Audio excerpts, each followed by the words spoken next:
Morning, everybody. It's 8:31 on August the 9th, and this is your pre-opening comment video number 1867 for this Wednesday morning. Chart on the screen is the oil, and of everything that happened yesterday, this was probably the biggest reversal. As you can see, after closing in the 81 area, so 82 area here on Friday, after being as high as 83.24, we came down yesterday, Monday and yesterday. We got all the way down to 79.90 and then turned up sharply. We closed at a recent recovery high, and this morning we are again higher. I mentioned this because over the weekend I mentioned all of these moving averages are either flattening out or moving higher. Certainly the 5 and the 20 and the 50 and the 100 are moving higher. The 200-day MA still a little on the quiet side. But energy as a group was very strong. We had a move in the nat gas of 15% on Monday and then another couple of percent yesterday, and we are higher again today. Other markets that we were looking at in the last couple of days, the grains all were sharply lower. On Monday, came back yesterday. The soybeans and the corn are up again today.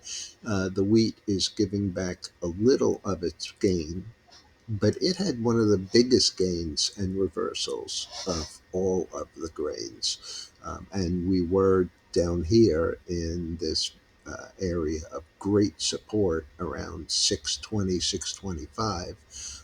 Today so far is an inside day, and we are down a little, but doesn't worry me in the least. What does bother me a little is this relative strength moving lower and the crossover of the MACD, near the top on Monday. So we'll have to see how that works out.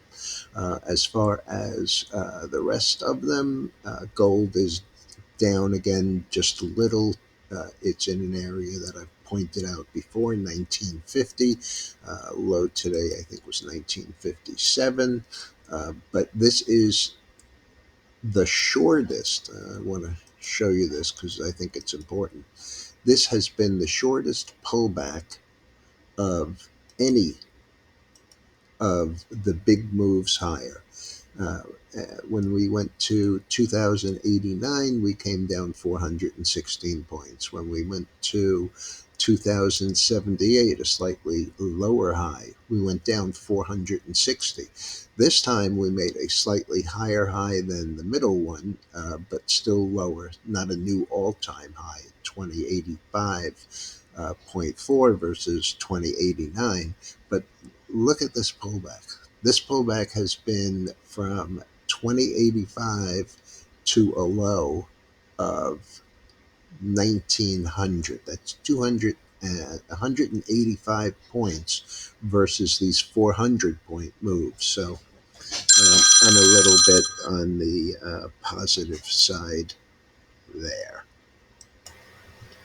As far as stocks go, at 8 o'clock, the Dow was up 62. It's currently only up 20. NASDAQ was up 34, only up 12 now. And the gain in the S&P of 12 has been cut in half to up 6.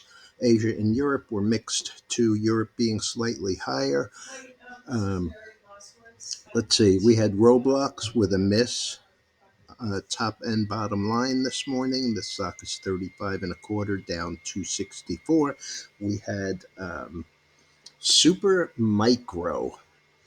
Um, this one has come a long way down today.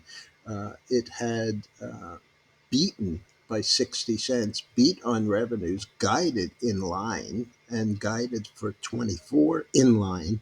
Excuse me. And the stock is 296, down $52 or almost 15%. Um, we had the Penn National Disney deal, which I mentioned last night. That's Penn National Gaming and ESPN under the new headline ESPN Bets. Certainly something that's been a long time coming. Uh, the pen got up as high as 33.45 yesterday, came back in a bit, currently trading around 29.16, up 440 or 17%. Disney was up about a buck and a half yesterday, is up another $1.11 today at 89.24. High 89.65, so it's holding on, but they report after the close, and it is clearly not expected to be good. WeWorks looks like it may go Chapter 11. Let's remember that this was a $40 billion market cap before it collapsed. They paid the guy who did the business plan over $1 billion to buy him out, and the stock now has a $473 million market cap and is questioning its ability to go forward. Tygo, which is a beat top and bottom line, but they have a bit of an overhang here on the basis of the fact that the stock has been over 18. When they did the deal, they had warrants that expired in 3 years.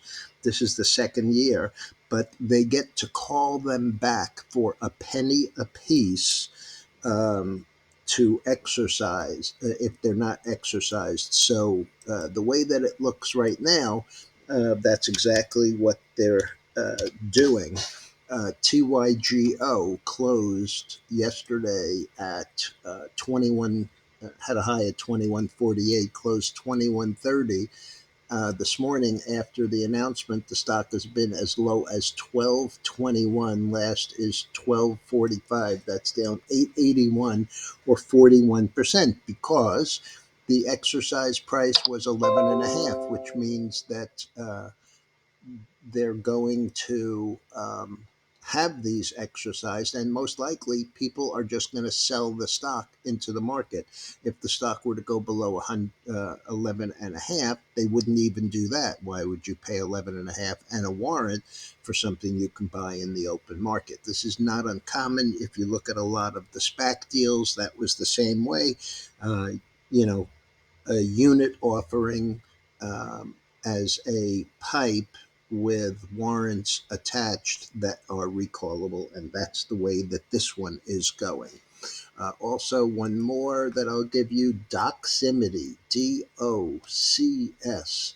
That one beat by a nickel, beat on revenues, but guided below consensus for both this coming quarter and for fiscal year 24, and plans to reduce its workforce by about 10%. That one is trading 24.40, down 8.39 or 25.6%. We have no other economic news today with the exception of the crude inventories. I believe they come at 10:30. So aside from that, really, we have nothing going on. But tomorrow, we have, well, I can't remember which one it is, but I'll look and see.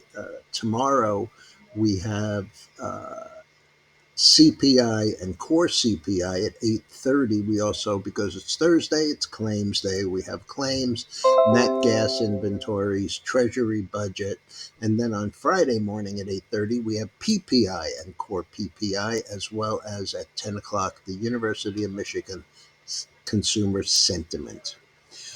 All right, folks, we are now up 14 in the Dow, 575 in the S&P and the Nasdaq up about $10. So we've given up most of the gain.